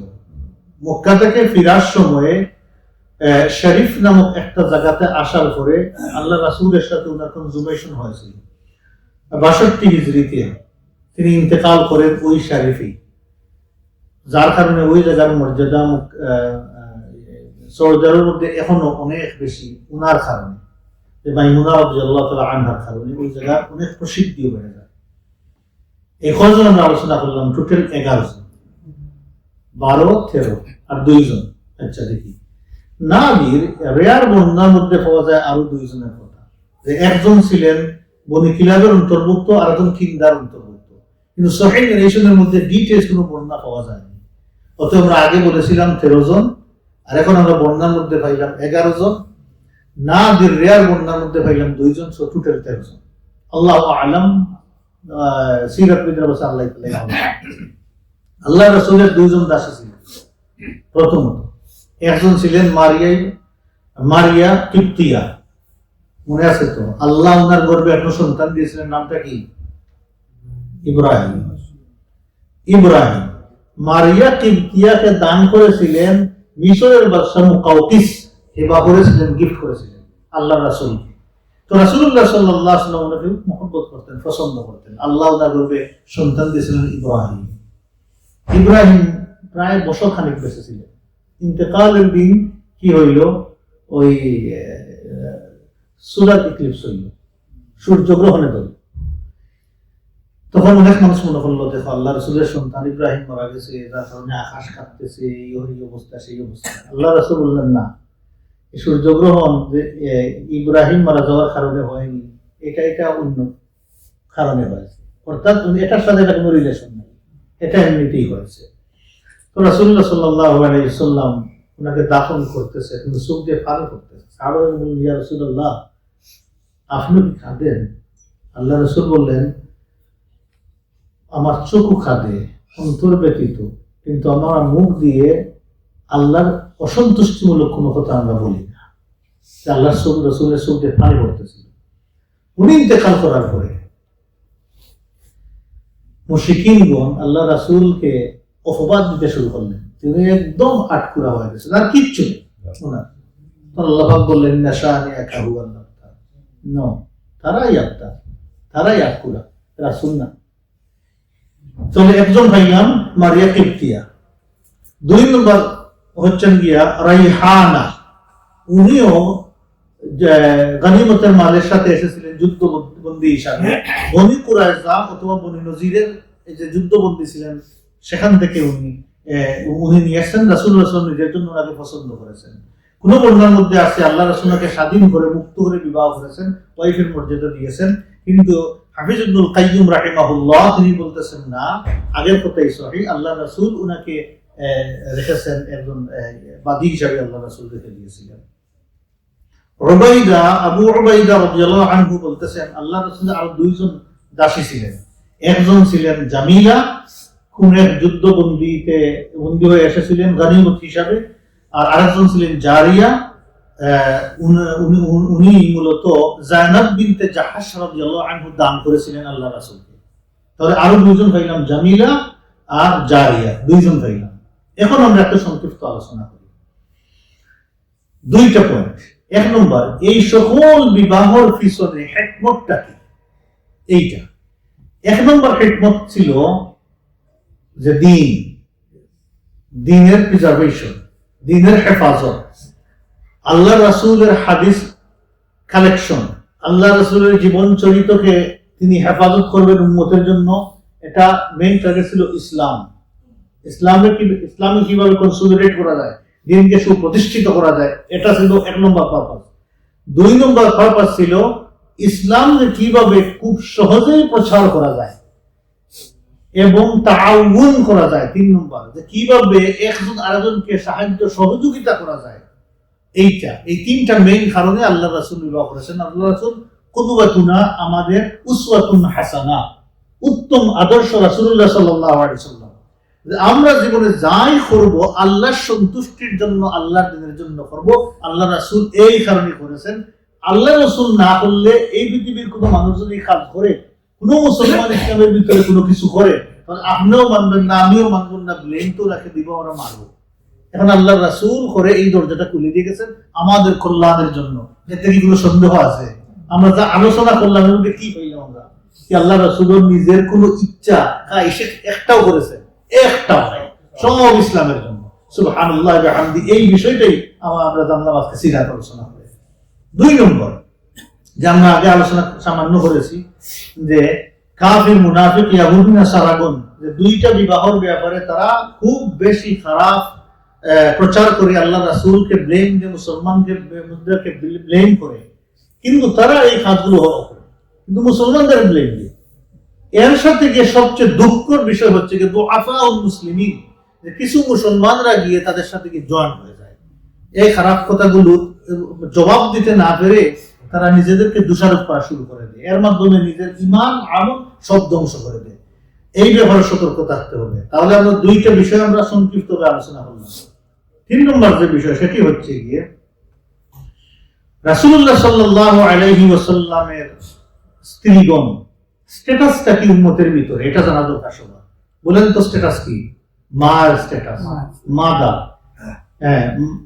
মাদার্স অফ বিলিভার্স, তারা হচ্ছে কি আমাদের মা গণ। আল্লাহ রাসূলের স্ত্রীগণ আমাদের মা। মায়ের মর্যাদা আল্লাহ দিয়েছেন। মায়ের মর্যাদা কে দিয়েছেন? আল্লাহ দিয়েছেন। দেখেন আল্লাহ পাক বলেছেন, আন-নাবিয়্যু আওলা বিল মুমিনিনা মিন আনফুসিহিম, নবী মুমিনদের সবচেয়ে কাছের ওয়ালি, গার্ডিয়ান তাদের নিজের থেকে, আমার নিজের উপরে, আমার নফসের উপরে আল্লাহ রাসূল আমাদের সবচেয়ে কাছে। ওয়া আজওয়াজুহু উম্মাহাতুহুম, এবং আল্লাহ রাসূলের স্ত্রীগণ হচ্ছেন তাদের মা। এইটা স্ট্যাটাস কে দিলেন? আল্লাহ দিলেন। এই মা এত বড় মর্যাদা, মার উপরে তো নাই কিছু। আমাদের ফ্যামিলির ভিতরে উপর কিছু আছে? মায়ের মর্যাদা আল্লাহ বসাই দিলেন। এখন আল্লাহ পাক দেখেন আরেকটা আয়াতে বলতেছেন, ওয়ালা তানকিহু আজওয়াজাহু মিন বা'দিহি আবাদা। আল্লাহ রাসূল দুনিয়া থেকে বিদায় হওয়ার পরে এদেরকে বিবাহ করা উম্মতের জন্য হারাম। কেন হারাম? মা। আর মাকে বিবাহ করা এমনিতেই হারাম। এমনিতেই রুলের মধ্যে আল্লাহ হারাম করে দিয়েছেন। আর এটা হচ্ছে স্পেশাল হুকুম, যে মাদেরকে বিবাহ করার কোনো সুযোগ নাই, আল্লাহ নিষেধ করে দিয়েছেন। অতএব 1 নম্বর মর্যাদা হচ্ছে আমাদের মা। অতএব যখন আমাদের মা নিয়ে আমরা আলোচনা করব, তখন সর্বোচ্চ সতর্কতা অবলম্বন আমাদের করতে হবে। 2 নম্বর বিষয় হচ্ছে এই আলোচনার মধ্যে রাসূলুল্লাহ সাল্লাল্লাহু আলাইহি ওয়াসাল্লাম তাহলে কি বাপ? গুরুত্বপূর্ণ বিষয়।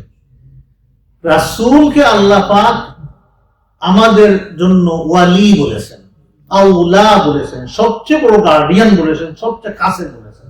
ওয়ালি বলেছেন, বাপ বলেন নাই। আল্লাহ পাক কি বলেছেন? মা কানা মুহাম্মাদু আবা আহাদিন মির রিজালিকুম, মুহাম্মদ সাল্লাল্লাহু আলাইহি ওয়াসাল্লাম তোমাদের কোনো পুরুষদের পিতা নয়, তবে কন্যাদের পিতা। এই বিষয়টা মনে রাখবেন। আল্লাহ কন্যা সন্তান ছিলেন, কন্যাদের পিতা, কিন্তু পুত্র সন্তান বাঁচেন নাই। অতএব পুরুষদের পিতা নন। এখন যদি কোনো মহিলা বলে ফেলে যে আমার আব্বা মুআফিয়ুন, এটা নিয়ে আমাদের কিছু বলার নাই। মুআফিয়ুন হয়ে যেতে পারে, এটা তেমন গলত হওয়ার বিষয় না, আল্লাহু আ'লাম। কিন্তু পুরুষরা বলতে পারবে না, মা কানা মুহাম্মাদুন আবা আহাদিন মির রিজালিকুম ওয়ালাকিন রাসূলুল্লাহ। তোমার আল্লাহ খুসুসিয়ত বলেছেন যে তোমাদের পুরুষদের মুহাম্মদ সাল্লাল্লাহু পিতা নয়। তাহলে রাসূলুল্লাহ কে? আন-নাবিয়্যু আওলা, আমাদের গার্ডিয়ান, আমাদের অভিভাবক, আমাদের রাসূল। ওয়ালাকিন রাসূলুল্লাহ, আল্লাহর রাসূল। আল্লাহ রাসূল 2টা হাদিসের মধ্যে বলেছেন, দেখেন, মা মিন মুমিনিন ইল্লা ওয়া আনা আওলান নাসি বিহি ফিদ দুনিয়া ওয়াল আখিরা। এমন কোন মুমিন নাই যে আমি যে তার কাছের নয়। অর্থাৎ প্রত্যেক মুমিনের সবচাইতে কাছের মানুষ হচ্ছে আমি, এই দুনিয়াতে এবং আখিরাতে। সুবহানাল্লাহ। সহিহ হাদিস। 2 নম্বর হাদিস হচ্ছে আল্লাহ রাসূল বলতেছেন, আনা আওলা বিকুল্লি মুমিনিন মিন নাফসি, আমি প্রত্যেক মুমিনের সবচাইতে কাছের তার জানের চাইতে। তার জানের চাইতে খাসের খেয়ে রাসূলুল্লাহ সাল্লাল্লাহু আলাইহি ওয়াসাল্লাম, আমাদের জানের চাইতে খাসের রাসূলুল্লাহ সাল্লাল্লাহু আলাইহি ওয়াসাল্লাম। ফাআইয়ুমা রাজুলিন মাতা, এখন যদি কোনো মানুষ মারা যায়, ওয়া তারাকা দাইনান, সে কোনো ঋণ রেখে যায়, ঋণ পরিশোধের মানুষ নাই, ইলাইয়া, সে তো আমার কাছে আসে। আল্লাহ রাসূল বলতেছেন আমি তার ওলি, আমি তার ওলি, আমার কাছে যেন আসে, আমি তার পক্ষ থেকে তার ঋণ পরিশোধ করে দিব। ওমান তারাকা মালান, সেই ব্যক্তি যদি মারা যায় কিছু দৌলত রেখে, মাল রেখে, তাহলে ফালি ওয়ারাসাতিহি, সেই মাল আমার কাছে আসবে না, সেই মাল যাবে তার উত্তরাধিকারীদের কাছে, ওয়ারিসদের কাছে, ওয়ারিসরা নিয়ে নিবে। কিন্তু ঋণ রেখে যায় যদি, আমি গার্ডিয়ান হিসাবে আমার দায়িত্ব এটা পূরণ করে দেব। সুবহানাল্লাহ ওয়া বিহামদিহি। তাহলে রাসূলুল্লাহ সাল্লাল্লাহু আলাইহি ওয়াসাল্লাম উম্মতের সবচেয়ে খাসের গার্ডিয়ান, সবচেয়ে খাসের ওলি রাসূলুল্লাহ সাল্লাল্লাহু আলাইহি ওয়াসাল্লাম। লাস্টলি রাসূলুল্লাহ সাল্লাল্লাহু আলাইহি ওয়াসাল্লামের মর্যাদার ব্যাপারে আল্লাহ ছিলেন আনকম্প্রোমাইজ। আরশচুম্বী মর্যাদা আল্লাহ দিয়েছেন, আনকম্প্রোমাইজ। পৃথিবীর কোন মানুষ যদি আল্লাহর রাসূলের ব্যাপারে খারাপ কথা বলে, আল্লাহর রাসূলের ব্যাপারে যদি কোনো গালিগালাজ করে, শাতিমে রাসূল হয় গালিগালাজ করে, আল্লাহ আনকম্প্রোমাইজ। ক্লিয়ারলি দুনিয়ার মুসলমান যারা জানা দরকার, এটা আমাদের কোনো নো অ্যাপ্লাই হবে না, যে কোনো মুসলমানকে তাই কতল করে দিতে পারবে। এটা আমরা অনেক আগে বলেছি, বলার সাথে সাথে কিছু মুসলমান বলছে, হ্যাঁ কি বলো তুমি এটা, আমি গেছিলেন খুতবাতে বলেছিলাম আমার বাদী লোকজন ধরছে, তুমি তো ইয়ে হয়ে গেছো, এক্সট্রিমিস্ট হয়ে গেছো। বললাম কিছু কাজে কোনো ছাড় নাই, এর মধ্যে একটা কাজ হচ্ছে রাসূলকে যে গালি দিবে, আল্লাহ আনকম্প্রোমাইজ। তোমাকে কে বলছে কার লোর সাথে কম্প্রোমাইজ করতে? যে কোনো মুসলমান কত উড়াই দিতে হবে তার গর্দান।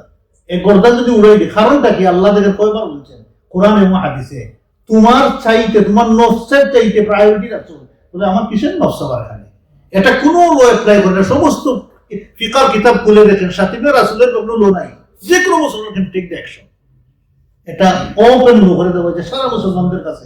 কিন্তু মেজরিটি মুসলমান বর্তমানে বলবে এই লো হাতে তুলে নিলে এখন কিছু লো হাতে তুলে পারমিশন আছে। বাংলাদেশে বর্তমানে বলে না মক মক মক, আরে তোর সিকিউরিটি কাজ করে না, লো কাজ করে না, আমি যে তোর লো তো কাজ করে না, আমি তো অ্যাকশন নিলাম, মক এটা কিসের মক? আমি অপ্রেসড হচ্ছি, এখন এটা দেখাশোনা কে করবে? ল এনফোর্সমেন্ট, তারা তো এটা দেখাশোনা করবে না, কোনো অ্যাকশন নাই, কোনো কাজ করতেছে না, আমি অপ্রেসড। এক পর্যায়ে গিয়ে আল্লাহ পারমিশন দিয়েছে, ওয়ালা মান ইনতাসারা বা'দা যুলমি ফাউলাইকা মা আলাইহিম মিন সাবিল। আল্লাহ পাক বলছেন যে অপ্রেস তার কোনো সীমা নাই, সেখানে চলে গেছে। ওয়ালা মান ইনতাসারা বা'দা যুলমি, অপ্রেস তার বসে সে যদি অন পাঁচ দিন আখের মধ্যে বসাই দিয়ে, এবং খুব জোরে সোরে বসাই দিয়ে, ব্রেন দেওয়ার কোনো সুযোগ নেই, আল্লাহ নিষেধ করে দিয়েছে। কোরআন দুইটা, লা ইউহিব্বুল্লাহুল জাহরা বিসসুই মিনাল কাওলি ইল্লা মান যুলিম। যে অপ্রেসড হয়ে গেছে, যে অপ্রেসড হয়ে গেছে, সে যদি এখন জোরে সুরে কথাগুলো বলে, কোন লোকের কান কিচ্ছু নাই, অপ্রেসড হওয়ার পরে তার রাইট আছে বলে আল্লাহ বলে দিয়েছে, লা ইউহিব্বুল্লাহুল জাহরা বিসসুই, খারাপ কথা বলা যাবে না, আল্লাহ পছন্দ করেন না, ইল্লা মান যুলিম। কিন্তু যে অপ্রেসড হয়ে গেছে সে বলতে পারবে, আল্লাহকে ব্লেম দেন না। আল্লাহ সুবহানাহু ওয়া তাআলা বিধান দিয়েছেন, এটা আনকম্প্রোমাইজ। দেখেন এর সাথে রিলেশনটা কি হইল। একটু লম্বা আলোচনা, কিন্তু আমি শর্ট করে বলতেছি, আপনারা পড়ে নিয়েন। 21 সিফারার লাস্টের 3টা আয়াত আপনারা পড়ে নিন। যখন আল্লাহ রাসূলের স্ত্রীগণ, উম্মাহাতুল মুমিনিনগণ বিভিন্ন বিষয়ে আল্লাহ রাসূলের কাছে দাবি দোবা নিয়ে আসতেন, মানে কষ্ট করে জীবন চলতেছে, দাবি দোবা নিয়ে আসতেন, এগুলো নিয়ে আসার পরে রাসূলুল্লাহ সাল্লাল্লাহু আলাইহি ওয়াসাল্লাম এগুলো মিট করতে আল্লাহ রাসূলের পক্ষে সম্ভব ছিল না। কারণ আল্লাহ রাসূল তো দাওয়াতে দিনের মধ্যে বিজি থাকতেন, উম্মতের দিন কিভাবে প্রতিষ্ঠিত হবে সেটা নিয়ে বিজি থাকতেন। এখন বলেন যদি আমরা 3 বেলা খাইতে চাই, ওই কাপড় চাই, ওই সুপর চাই, যেভাবে আমরা ডে এন্ড নাইট আমাদের স্ত্রীদের পিছনে আমরা কাটাই, তারপর খুশি করা যায় না। এবং আল্লাহ রাসূল যদি এইভাবে লাগেন, কি দিনের কাজ করতে পারবেন? আল্লাহ পাক পারমিশন দেন আল্লাহ হাবিবকে, বললেন নবী তারা যদি দুনিয়া চায় তুমি দিবস দিয়ে দাও। সুবহানাল্লাহ বিহামদিহি, আছেন আনকম্প্রোমাইজ। আল্লাহ বলেন ইয়া আইয়ুহান নবী, হে নবী, কুল্লি আজওয়াজি, তোমার স্ত্রীদেরকে বলে দাও, ইন কুনতুন্না তুরিদনাল হায়াতাদ দুনিয়া ওয়া যিনাতাহা, তারা যদি দুনিয়া চায়, সাজসজ্জা চায়, আরাম আয়েশ চায়, তাহলে বলো ফাতাআলাইনা, তাদেরকে বলো আসো, উমাত্তিউকুন্না, তোমরা যা চাও সব আমি দিয়ে দিতে পারবো, দিয়ে দিলাম, যাও। তবে কন্ডিশন, আমি তোমাদের সাথে আর থাকবো না, আমি তোমাকে রাখবো না। উসাররিহুন্না সারাহান জামিলা, সুন্দর করে তোমাদেরকে আমি ডিভোর্স দিয়ে দিব, দাও খাও, গিয়ে বসে আনন্দ উল্লাস করো, কোনো অসুবিধা নাই। আল্লাহ রাসূলের স্ত্রীগণকে আল্লাহ তারপরে কি বললেন, আর যদি রাসূল চাও, আল্লাহ চাও, আখিরাত চাও, তাহলে যেইভাবে রাসূল চালান সেইভাবেই চলো। তবে আল্লাহ রাসূল ডাইরেক্ট প্রোটেকশন দিলেন আল্লাহর হাবিবকে, উচ্চ মর্যাদা, কোনো কম্প্রোমাইজ নাই আল্লাহ রাসূলের মর্যাদার সাথে, কোনো কম্প্রোমাইজ করা যাবে না। আল্লাহ রাসূলকে আরশ চুম্বী মর্যাদা আল্লাহ দিয়েছেন, সেখানেই রাখতে হবে। এখানে থ্রেড দিয়ে দিলেন, এই আয়াতগুলো পড়ে দিয়ে বুঝতে পারবেন। তারপরে সর্বশেষে দেখেন আল্লাহ রাসূলকে আল্লাহ পাক বললেন, নবী, কোন স্ত্রীর মন রক্ষা করতে গিয়েও দিনের সাথে তুমি কম্প্রোমাইজ করবে না। সুবহানাল্লাহি ওয়া বিহামদিহি। এই মারিয়া কিবতিয়ার ঘরে আল্লাহ রাসূল গেলেন, উনি আল্লাহ রাসূল জানতেন কি পছন্দ করেন, আল্লাহ রাসূল মধু খাইতে পছন্দ করতেন। এখন উনি আল্লাহ রাসূল মধু খাওয়াইলেন, আসলেন হাফসা রাদিয়াল্লাহু করে, আয়েশা রাদিয়াল্লাহু করে। ওরা বললো, ওখানে গেলে তো আল্লাহ রাসূল বেশি সময় থাকেন, তো একটা কাজ করো, আমরা আল্লাহ রাসূল যখন মধু খান, মধু খাইয়ে আসলে আমরা বলবো মুখের মধ্যে একটা খারাপ জিনিসের গন্ধ বলবো, গন্ধ করতেছে। তখন আল্লাহ বললেন, ইয়া রাসূলুল্লাহ, আপনার মুখের মধ্যে কি যে একটা গন্ধ করে। আল্লাহ খুব পছন্দ করতেন, প্রথমে শখ করতেন, দেখতেন। আল্লাহ রাসূল কাঁচা পেঁয়াজ খাইতেন না, আল্লাহ রসুন খাইতেন না। মানুষ আসলে কথা বলবে, মুখটা সব পরিষ্কার রাখতেন, মেসওয়াক করে, জিবরাইল কোরআন নিয়ে আসবেন। সুবহানাল্লাহ। যখন বলছেন গন্ধ, তিনি বললেন, না আমি কিছু খাই নাই, তো আমি মধু খাইলাম, কিসের গন্ধ? তিনি বললেন, যদি বলো তোমরা মধু খাইলে গন্ধ হয়, আমি কোনোদিন মধু খাইব না। আল্লাহ রাসূল কি করে দিলেন, হারাম করে দিলেন মধু খাওয়া। খার মন খুশি করতে, খার মন রাজি রাখতে কাজ করলেন। আল্লাহ পাক দেখেন সূরা তাহরিম নাযিল করলেন প্রথমে, ইয়া আইয়ুহান নাবিয়্যু, হে নবী, লিমা তুহাররিমু মা হাল্লাল্লাহু লাক, আল্লাহ হালাল করেছেন, তুমি কেন হারাম করলা? বলো, তুমি কেন হারাম করলা? আল্লাহ বলছেন, তাবতাগি মারদাত আজওয়াজিক, তোমার স্ত্রীদের মন খুশি করার জন্য। আল্লাহ নিজেই বলতেছেন, সুবহানাল্লাহি ওয়া বিহামদিহি, তাবতাগি মারদাত আজওয়াজিক আল্লাহু গফুর রাহিম, আল্লাহ মাফ করে দিয়েছেন, এই কাজ করা যাবে না। তাহলে স্ত্রীদের মন খুশি করতে গিয়ে মাঝে মধ্যে আমরা, আপনারা সবাই মাঝে মধ্যে অনেক গুনাহ কাজ করে ফেলি, হয়ে যায়। খবরদার, কোনো কম্প্রোমাইজ নেই শরীয়তের ব্যাপারে, ছাড় দেওয়া যাবে না। আল্লাহকে খুশি করা সবচেয়ে আহয়াত এবং সবচেয়ে বেশি এটা হেফাজত, মানুষকে খুশি করা ঠিক। অতএব এটা ছিল আল্লাহ রাসূলের একদম একটা টেস্ট। আল্লাহ সুবহানাহু ওয়া তাআলা নিষেধ করতে করা যাবে না, আল্লাহ দিয়ে সেটি বন্ধ করেছেন। সুবহানাল্লাহি ওয়া বিহামদিহি, কোনো কম্প্রোমাইজ নেই। আল্লাহ রাসূলের আরশ চুম্বী মর্যাদার সাথে কোনো কম্প্রোমাইজ নেই। যাক, যতটুকু আলোচনা করলাম, আল্লাহ তাআলা যেন আমাদেরকে ইলমে নূর দিয়ে মনোবর করেন। আল্লাহ রাসূলের সাথে, রাসূলের ফ্যামিলির সাথে আমাদের মহব্বত এবং সে তাআলুকটা যেন আল্লাহ সুবহানাহু ওয়া তাআলা আরো শক্তিশালী করে দেন, বাড়িয়ে দেন। আমাদের নেক্সট সেশন হবে ইনশাআল্লাহ আল্লাহ রাসূলের আখলাকের উপরে আমরা আলোচনা করার চেষ্টা করব ইনশাআল্লাহ। যতটুকু আমরা আলোচনা করলাম, আল্লাহ তাআলা যেন সেখান থেকে আমাদের দুনিয়া এবং আখিরাতে মুনাফা ফায়দা দান করেন। সুবহানাল্লাহি ওয়া বিহামদিহি, নাশহাদু আল্লা ইলাহা ইল্লা আনতা, নাস্তাগফিরুকা ওয়া নাতুবু